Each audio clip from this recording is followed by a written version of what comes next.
Hello guys, তোমরা সবাই কেমন আছো? আমি ভালো আছি। আজকে শনিবার। তা অনেকে বলবে যে ভিডিও করে সবসময় লিপস্টিক পরে। এর আগেও বলেছি, এখনও বলছি, আমি লিপস্টিকটা প্রচণ্ড ভালোবাসি। আর আমি যদি লিপস্টিকটা না পরি, আমার হাজবেন্ডই নিজেই বলবে, তোমার কি মন খারাপ, না তোমার কিছু হয়েছে? আমি যদি বলি কেন লিপস্টিক পরোনি কেন, এটা হাজবেন্ডও বুঝতে পারে। যদি আমার কোনো কিছু সমস্যা হয়, আমি লিপস্টিক পরি না, তখনও বলে যে তুমি লিপস্টিক পরোনি কেন। এটা হচ্ছে সব কিছুর একটা ভালো লাগা, ভালোবাসার একটা জায়গা, বুঝেছ? তা বলবে, আবার শুনবে ন্যাকামো, ন্যাকামো, হ্যাঁ, স্বামী স্ত্রীর মধ্যেই ন্যাকামোগুলো চলে, বুঝেছ? তা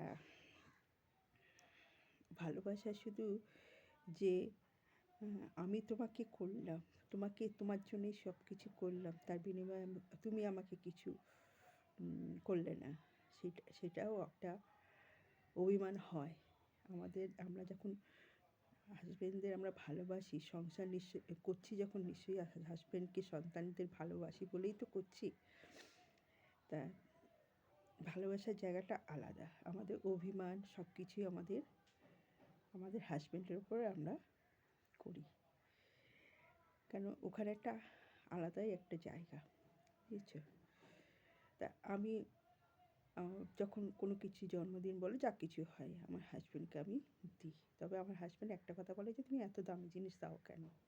আমি তো পরি না, পরেই থাকে, আমি ব্যবহার তো করি না, পরেই থাকে। তাও যতই হোক, হাজবেন্ড তো মেয়েদের কাছে একটা মূল্যবান জিনিস। যারা বোঝে তারা জানে কী জিনিস। তা তাকে যখন কিছু একটা দেবো, মন খুলে